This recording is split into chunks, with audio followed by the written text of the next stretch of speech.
प्रिय विद्यार्थी मित्रांनो, मी दीपाली कुलकर्णी देशमुख माझ्या विंग्स ऑफ फिजिक्स या चॅनलमध्ये आपल्या सगळ्यांचं मनपूर्वक स्वागत करते। तर आपण स्टेट बोर्ड साठी टार्गेट सिरीज बघतो आहोत आणि त्याचा 13वा भाग मी अपलोड करते आहे।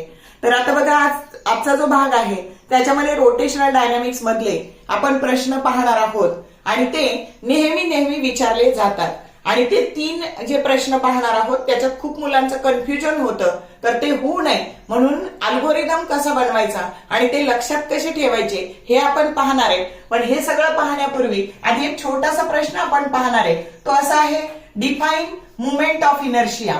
मोमेंट ऑफ इनर्शियाची व्याख्या द्या, त्याचं SI unit, state its SI unit आणि त्याचे डायमेन्शन हे आधी आपण बघू आणि मग ते 3 प्रश्न बघू। स्टेट इट्स एसआय युनिट आणि त्याचेच काय पाहिजे आपल्याला, डायमेन्शन। मग आता बघा, आपल्याकडे ही अशी रिजिड बॉडी आहे आणि हा तिचा ऍक्सिस ऑफ रोटेशन आहे आणि ती जी बॉडी आहे ती n नंबरच्या पार्टिकलची बनलेली आहे।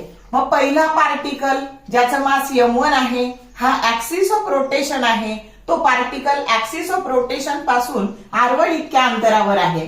हा दुसरा पार्टिकल ज्याचा मास m2 आहे आणि तो ऍक्सिस ऑफ रोटेशन पासून r2 इतक्या अंतरावर आहे।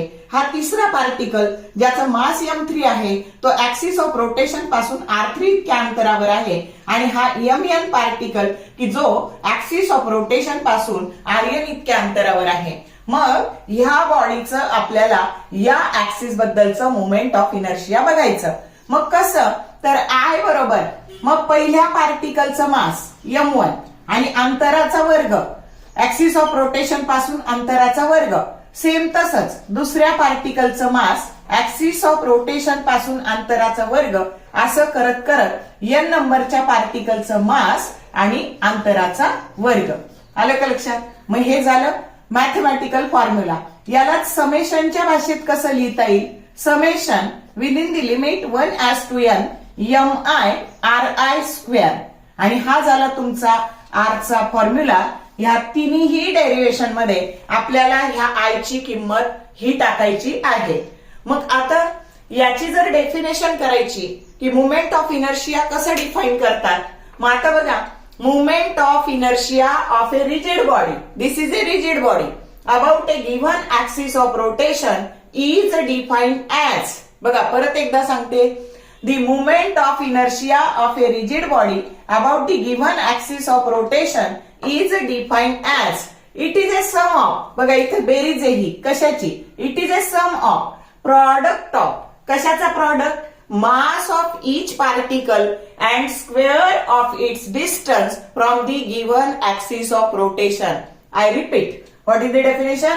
Moment of inertia of a rigid body about the given axis of rotation is defined as, it is a sum of product of mass of each particle of the body and square of its distance from the given axis of rotation, अशी definition करायची।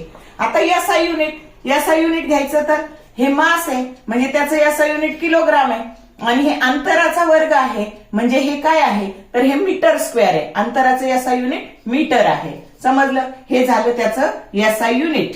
आणि dimension घ्यायचे तर dimension लिहायचे, बघा moment of इनर्शियाचे dimension, तर m⁻⁴, l⁻², t⁻�0 हे झाले डायमेन्शन। समजलं का प्रश्नाचं उत्तर? आणि इथून पुढच्या सगळ्या डेरिवेशन मध्ये आपल्याला I ची व्हॅल्यू ही टाकायची आहे। आता पहिला प्रश्न, derive an expression for rotational kinetic energy of a rotating rigid body. आपल्याला काय करायचंय, तर रोटेशनल कायनेटिक एनर्जी काढायची आहे। कुणाची, तर रिजिड बॉडीची। मग आता काय करायचं, तर अशी रिजिड बॉडी कन्सिडर करायची। This is a rigid body and this is axis of rotation, हा त्या बॉडीचा ऍक्सिस ऑफ रोटेशन आहे। आता बघा, ही जी बॉडी आहे ही n नंबरच्या पार्टिकलची बनलेली आहे। तर हा पहिला पार्टिकल ज्याचा मास m1 तो r1 इतक्या अंतरावर आहे, हा n नंबरचा पार्टिकल ज्याचा मास mn तो rn इतक्या अंतरावर आहे आणि हा सेकंड पार्टिकल m2 तो r2 इतक्या अंतरावर आहे। आता ही रिजिड बॉडी इथं रोटेट होते, हिची अँग्युलर व्हेलॉसिटी कॉन्स्टंट आहे. समजलं का? मग आता याचं एक्सप्लेनेशन मध्ये वर्णन लिहिताना वर्णन पाठ करायचं नाही, त्याचं एक्सप्लेनेशन. तर कसं लिहायचं? Consider A rigid body rotating with constant angular velocity omega. That rigid body consists of n number of particles having mass m1, m2 up to mn, and that particle they are situated at a distance r1, r2 up to rn from the given axis of rotation. झालं का याचं explanation? मग आता याची angular velocity constant असली तरी हा पहिला पार्टिकल त्याची लिनियर व्हेलॉसिटी v1, हा n नंबरचा पार्टिकल याची लिनियर व्हेलॉसिटी vn, आणि हा 2 नंबरचा पार्टिकल याची लिनियर व्हेलॉसिटी v2. मग प्रत्येक पार्टिकलची लिनियर व्हेलॉसिटी मात्र वेगळी असणार आहे, आणि ती असणार आहे v1 that is equal to r1 into omega, दुसऱ्याची v2 बरोबर r2 इंटू ओमेगा, n नंबरच्याची vn बरोबर rn इंटू ओमेगा. आता आपल्याला ट्रान्सलेशनल कायनेटिक एनर्जी काढायची पहिल्या पार्टिकलची. तिला आपण म्हणू E1, आणि that is nothing but half m1 v1 square. आता याची किंमत टाकून द्यायची, हाफ m1 आणि v1 चा स्क्वेअर म्हणजेच r1 स्क्वेअर ओमेगा स्क्वेअर. असं सेकंडचं E2 चं काय येईल मग तुमचं? E2 बरोबर half m2 r2 square omega square. आणि टोटल आता या सगळ्यांची समेशन केली ना, तीच रोटेशनल कायनेटिक एनर्जी असते. तर E1 E2 up to En. मग आता किंमत टाकून देऊ आपण, half m1 r1 square omega square plus half m2 r2 square omega square up to half mn rn square omega square. आता आपण जर हे ब्रॅकेटमध्ये घेतले, आता परत मी सगळं लिहित बसणार नाही. हाफ ब्रॅकेटमध्ये ही क्वांटिटी घेतली, m1 r1 square plus m2 r2 square up to mn rn square into omega square, की जी व्हॅल्यू आली आय ची, आणि म्हणून ई बरोबर काय आलं तर हाफ आय ओमेगा स्क्वेअर. ही झाली रोटेशनल कायनेटिक एनर्जी, जो प्रश्न तुमच्या बोर्डला स्टेट बोर्डला 2022 ला 3 मार्कासाठी आलेला आहे. समजलं का? आता जे 3 प्रश्न पाहणार आहे त्या 3 मधला हा एक झाला, कोणताही एक तुम्हाला विचारला जाऊ शकतो. मग अल्गोरिदम बनवायचा. अल्गोरिदम बनवताना 2च गोष्टी येतील, एक येईल व्हेलॉसिटी v बरोबर r ओमेगा, आणि दुसरं येईल e बरोबर हाफ mv स्क्वेअर. एवढं करून पुढे टोटल केली की डेरिव्हेशन आलं. त्याच्यामुळे असा मॅथमॅटिकल पार्ट जो आहे याची खूप वेळा रायटिंग प्रॅक्टिस करा, मग तुमचं डेरिव्हेशन पक्क होईल. समजलं का? आता हा सेकंड क्वेश्चन बघा. Obtain an expression for relating the torque with angular acceleration for a rigid body. हा प्रश्न जुलै 2025 ला आलेला आहे बघा. जुलै 2025 ला आलेला आहे 3 मार्कासाठी. मग आपल्याला टॉर्क आणि अँग्युलर ऍसिलरेशन रिलेट करायचंय. तुमचा जर फॉर्म्युला पाठ असेल टो बरोबर आय अल्फा, तर तुम्हाला आकृती काढणं सोपं जातं. मग आता ही काय आहे तर this is rotating rigid body, and this is the axis of rotation, and that rigid body rotates with constant angular acceleration alpha. मग आता this rigid body consists of n number of particles having masses m1, m2, m3, mn. They are situated at a distance r1, r2, r3, rn from the given axis of rotation. मग algorithm कसा बनवायचा तर सगळ्या या तिन्ही डेरिव्हेशनचं explanation लिहिताना याच पद्धतीने एकसारखं लिहायचं. मग आपल्याला टॉर्क काढायचा आहे. तर आता हा इथं याच्यावर ऍक्ट होणारा जो फोर्स आहे, ह्या पार्टिकल पहिल्या पार्टिकल वरचा फोर्स F1 आहे, दुसऱ्यावरचा फोर्स F2 आहे, तिसऱ्यावरचा F3, आणि n नंबरच्या पार्टिकल वरचा फोर्स Fn आहे. आता आपल्याला माहितीये F that is equal to ma, mass into acceleration.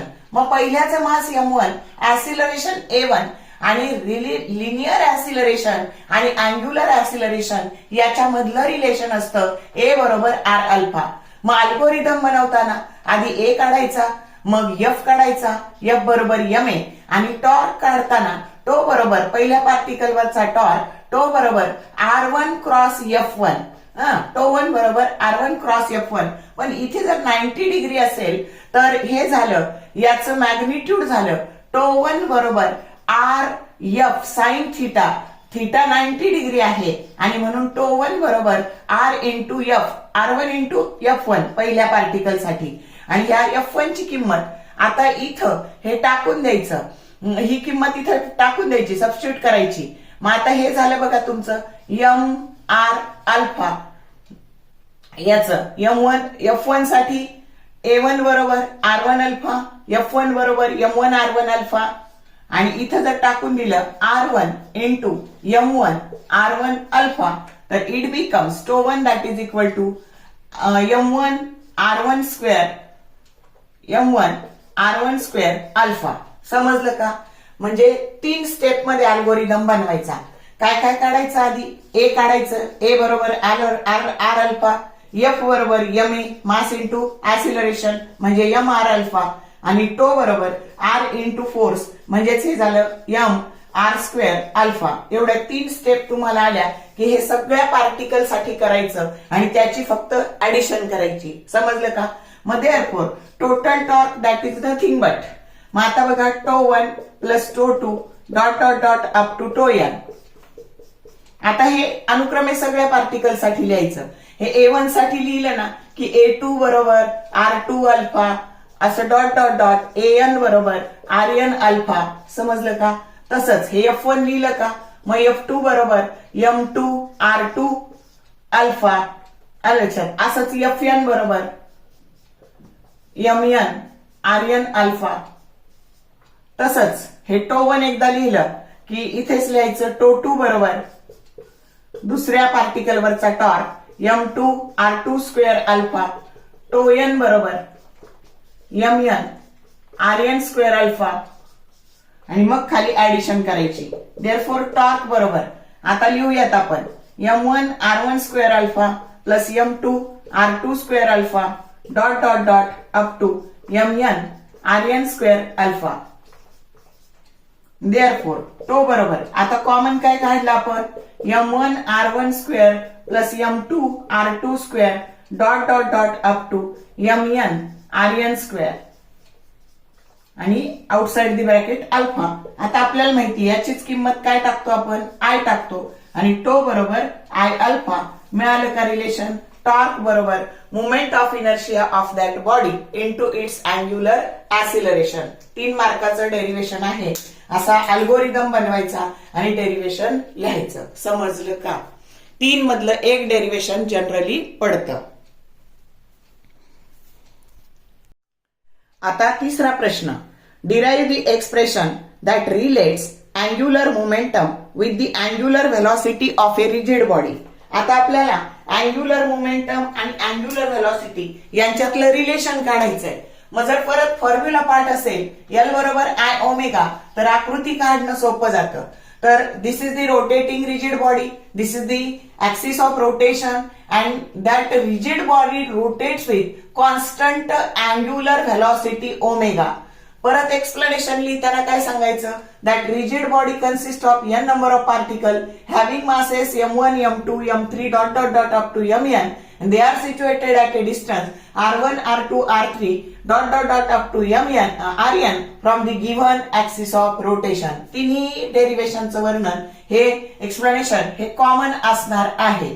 मग आता आपल्याला एल काढायचं आहे. मग एल बरोबर काय असतं? तर एल बरोबर आर क्रॉस पी असतं आणि म्हणून इथं पहिल्या पार्टिकलवर हे P1, दुसऱ्यावर हे P2, तिसऱ्यावर हे P3 आणि एन नंबरच्या वर हे Pn. हे लिनियर मोमेंटम आहे. मग आता हेच काय झालं? एल बरोबर परत 90 डिग्री म्हणून R P sine theta, sine 90 म्हणून एल बरोबर आर इंटू पी, पी बरोबर MV मास इंटू ऍसिलरेशन आणि व्ही बरोबर आर ओमेगा. समजलं? एवढे मॅथमॅटिकल स्टेप लक्षात ठेवायचे. जाताना उलट जायचं. आधी व्ही बरोबर आर ओमेगा घ्यायचं, त्याच्यानंतर पी बरोबर MV घ्यायचं, मग ह्या व्ही ची किंमत आर ओमेगा टाकायची एम आर ओमेगा आणि एल बरोबर आर इंटू पी घेतलं की एल झालं तुमचं. ही किंमत इथे टाकली की एम आर स्क्वेअर ओमेगा आणि संपलंय डेरिव्हेशन तुमचं. मग आता बघा अनुक्रमे पहिल्या पार्टिकलची लिनियर व्हेलॉसिटी v1 बरोबर r1 ओमेगा, दुसऱ्याची v2 बरोबर r2 ओमेगा, n नंबरच्याची vn इंटू rn ओमेगा. आता पहिल्याचं लिनियर मोमेंटम p1 बरोबर मॅग्निट्यूड घ्यायचं p1 that is equal to, आता p1 बरोबर आहे तुमचं m1 v1 आणि याची किंमत टाकून दिली m1 r1 ओमेगा. p2 काय झालं तुमचं m2 r2 ओमेगा. असंच pn काय झालं तुमचं mn rn ओमेगा. ओके, आता L1 काढायचं. L1 बरोबर r1 इंटू p1. आता हे r1 इंटू p1 केले की m1 r1 square omega. L2 काय झाले तुमचे m2 r2 square omega. Ln काय झाले तुमचे mn rn स्क्वेअर ओमेगा. आणि total angular momentum of this rotating rigid body that is the summation of this quantities. आता देअरफॉर L बरोबर, आता हे टाकून दिलं आपण m1 r1 square omega plus m2 r2 square omega dot dot dot up to mn rn square omega. Okay, आता common काढलं m1 r1 square plus m2 r2 square dot dot dot up to mn rn square आणि omega. याचीच किंमत I टाकली, L बरोबर I omega. समजलं का? तर अशा तिन्ही डेरिवेशनचे एका पेपरवर 3 भाग करायचे, तिन्हीचे अल्गोरिदम लिहून काढायचे आणि मग पुढे जायचं. एकदम सोपं आहे. 3 मधलं एक डेरिवेशन पडतं. जर तुम्हाला हा भाग आवडला असेल लाईक करा, शेअर करा, कमेंट करा. कमेंट करायला कंजूशी करू नका. All the best for your study and thank you for watching this whole video.